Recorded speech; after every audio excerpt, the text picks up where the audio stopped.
The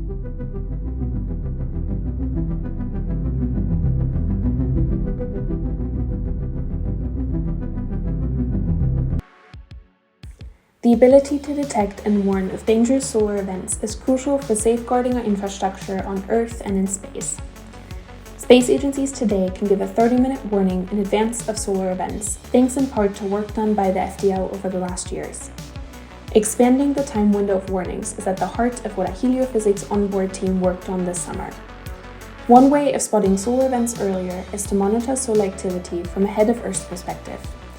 ESA's Vision mission, which is due to launch later this decade, will be positioned at the 5th Lagrange point to provide a side view of the Sun and detect potentially hazardous solar activity before it comes into view from Earth. But even with more data, there are many other challenges, such as limited computing power on board and low telemetry bandwidth, that our team had to think through in order to enable near real-time space weather awareness. I'm excited to see the work that the Heliophysics Onboard team has done over the last 8 weeks. Thank you to the researchers for their hard work and dedication, and to the faculty, partners, and experts who made this work possible. Well then, welcome to our presentation. We are the Space Situational Awareness live twin for Space Weather team. And today, my name is Martin, and today we are going to present to you the work that we have been carrying out as part of the FDL program over the past 8 weeks. Our project focused on investigating whether we can improve the nowcasting of space weather events by having AI on board a spacecraft. Now, to begin with, here's our team. We have 4 researchers whom you will hear from today, as well as 3 brilliant faculty members in Robert, Josh, and Ayana. For the machine learning expert side of things, we have Hala and Chairman, and then for the space weather domain expert side of things, we have Emma and myself. Now, to start with, imagine you're waking up to only really one type of notification. A coronal mass ejection has been detected at CME for short, by the way. The Sun appears to have had a major mass output, which might potentially be headed straight for us. Now, these swaths of plasma, super hot material from the outer edges of the Sun, can react with the Earth's magnetic field and then potentially cause outages in our electric grid if they are strong enough. Now, while they do rarely hit Earth, considering that they can fly out from the Sun in all directions, if they do hit, even stronger ones might be difficult to detect early enough for us to properly react and prepare for them. On top of that, we might even be overdue for one. Now, will this one hit? Will it pass by safely? If it does hit, what would such a hit entail? There are some historical examples of what happens when a very strong CME hits Earth. But first, we do need to consider what is happening in general, which Emma will now go into further. Thank you, Martin. Yes, so here we see how these events can interact with and have an impact on Earth. We can see that as the CME propagates outwards towards us, it interacts with the Earth's magnetosphere, and depending on how strong this interaction is, it can trigger a geomagnetic storm and release a slew of charged particles. When these charged particles hit our atmosphere, they can produce quite beautiful phenomena, auroras, the northern lights, as you can see here. But unfortunately, this free current charging around the Earth can also be dangerous. So as an example, let's rewind time back 150 years to 1859, to the largest solar storm ever recorded, which is known as the Carrington event. This event sparked major aurora events worldwide, which could be seen as far south as the Caribbean. But it also caused noticeable disruption in the telecommunications networks and electric grids of the day, which, as you can imagine, are much less extensive than we have today. Now, we know that these events happen fairly regularly, although not always on scales as large as this, as they leave evidence in the polar ice caps. And in fact, if we fast forward to 1989, a much smaller CME caused major disruption over Quebec, causing 9 hours of total blackout and then several days of organized recovery efforts. So we know that these events happen, and we know that they will happen again. We can clearly see from this figure in green that our global energy usage is higher than ever. And as our reliance on technology as a society grows, the impacts of an event like this could be more severe and even more disruptive for our daily lives. We can also see in yellow that we're now approaching a new solar maximum, where the activity of the Sun is ramping up during its periodic activity cycle. And so studying these events so that we can be prepared to protect our infrastructure, our power grids, satellites and aeroplanes is more important than ever.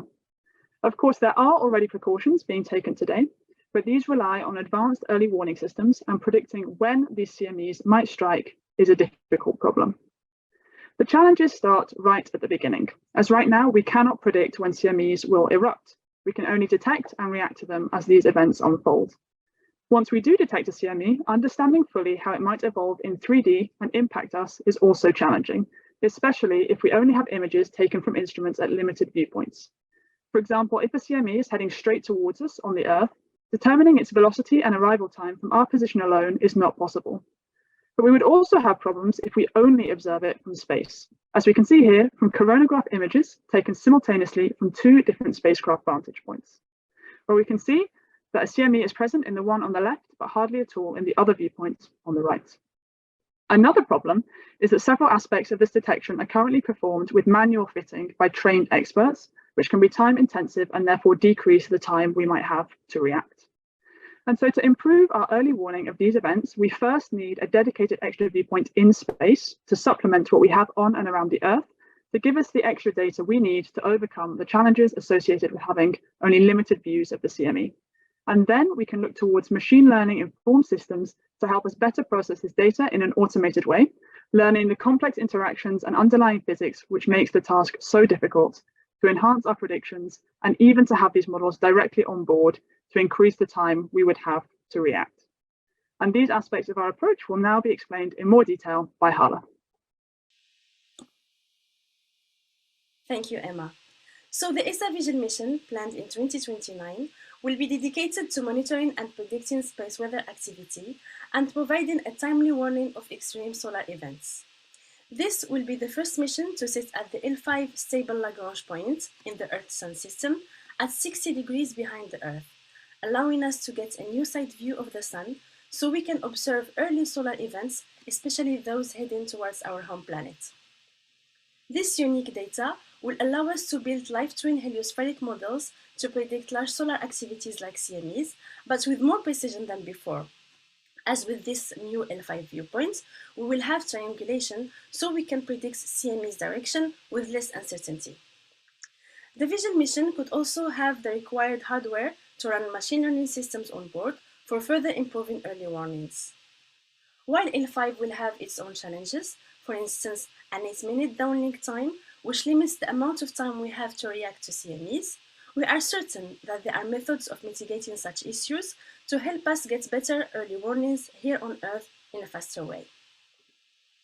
Until Vision is launched, we can make use of the existing twin stereo satellites, also the SOHO Solar Observatory mission, which sits in L1 close to the Earth, as well as simulated data, which can act as proxy data for what we will have at L5.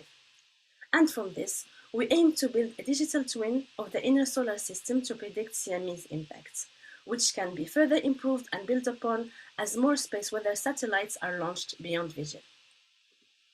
So we took inspiration from Greek mythology and named our solution Icarus, which stands for "Is a CME approaching rapidly towards us?"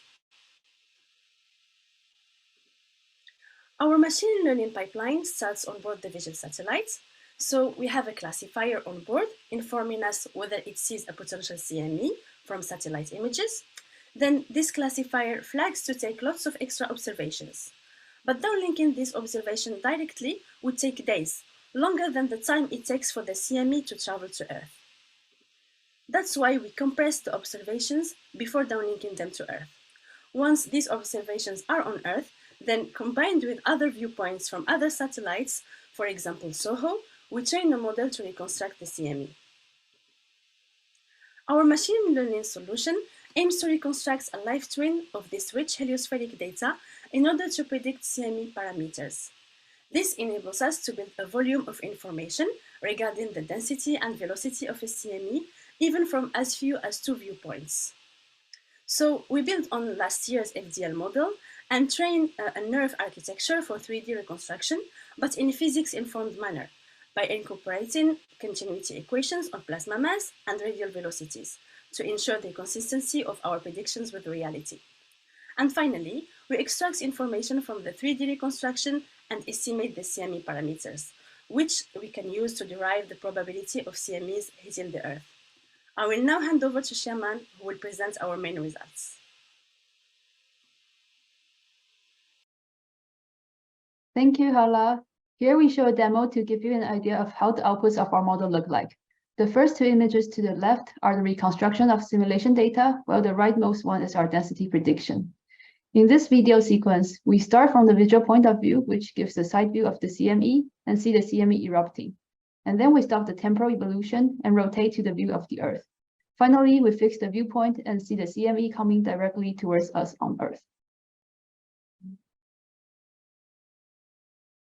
Our model produces a heliospheric live-twin reconstruction of CME density, allowing early detection as it emerges from the sun's corona and propagates outwards in space. And don't worry, we have an early enough warning, so no damage has been made this time. At this point, a 3D CME reconstruction has been achieved through our model. We're also able to estimate key CME parameters such as density, mean velocity, and direction for every element of the CME, which are essential for assessing the potential impact with Earth, advancing what is currently done manually. Our investigation serves as a proof of concept for onboard machine learning and 3D CME reconstruction, which opens up opportunities to use AI to assist humans in decision-making for improving reaction time on Earth. Who knows, one day this system might be the basis for an early warning system that will help save the world from a Carrington-level CME impact. Once again, we are the Helio team, and we would like to thank the FDL, our funders and partners for their support. Thank you very much for listening. Thank you so much, Heliophysics Onboard team. We are now going to move on to our faculty thoughts portion of the presentation. During the 8 weeks of the research sprints, our teams were supported by dedicated and expert faculty. With us today is Robert Yarelim from the University of Graz in Austria, Josh Veach-Michaelis from ETH Zurich, and Joanna Buri from the University of Helsinki. So, Joanna, I want to start with you. What most excited you about the Heliophysics Onboard presentation?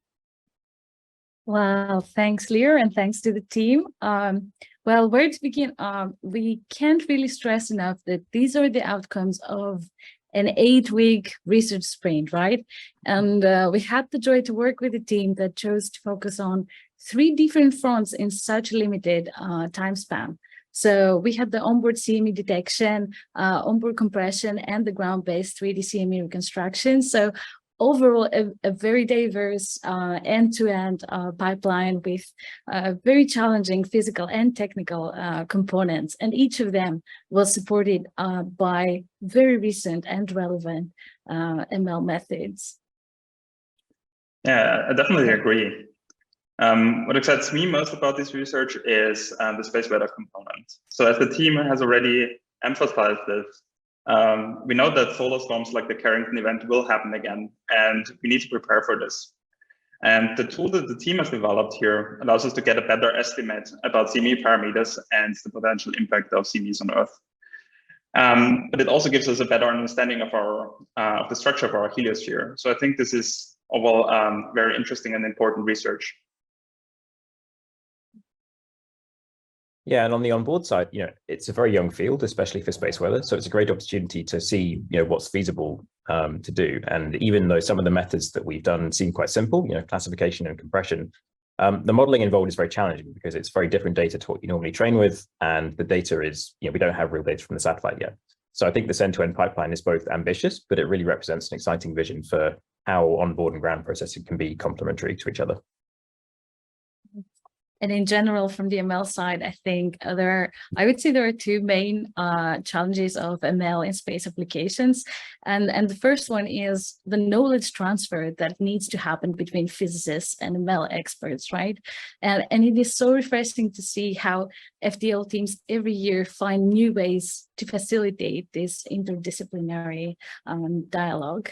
And the second challenge, I would say, is to develop tailor-made ML solutions for space where modeling is physically constrained using, for instance, continuity equations for mass or energy or momentum. And I think the Helio team this year really shined over both of these ML challenges and with applications that are extremely relevant to the ML community at the moment.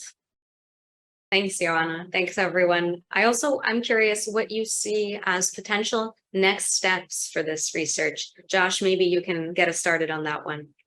Yeah, I mean, so in previous FDL years, we've partnered with people like deOrbit to prove that onboard ML is viable for time-critical Earth observation tasks, things like disaster response. And I think this is our chance to prove we can do the same for space weather. And I'm really looking forward to continuing this work with the team and the space weather community to show how we can integrate these methods with current sort of human decision making. And I would say from the physics perspective, there having an estimate about the CME parameters is an important step and an important step in the right direction here. But ultimately, it's really the magnetic field that has the primary impact on Earth's magnetosphere. So I'm most curious for the future to see how we can even extend this approach, include more physics into those reconstructions, in the form of magnetic field information as well, or can potentially explore other data sources that we can incorporate to better enhance our physical understanding of our heliosphere. Exactly, and to extend on what Robert just said, we need to think also about future missions, right? There's more and more missions launching as our technological infrastructure evolves. So with future missions like SSVGL, for example, we will get our hands on more data from different viewpoints around our star, and developing methods like this is important to make efficient use of all the available data sources. So we're thinking basically, how can we prepare best for the upcoming solar missions? How can we make use of all data projects that are available at the moment, curate them, and utilize recent ML developments and computational resources to extend this live twin representation of our heliosphere. Thank you, Joanna. Thank you, Robert and Josh, for those words of inspiration.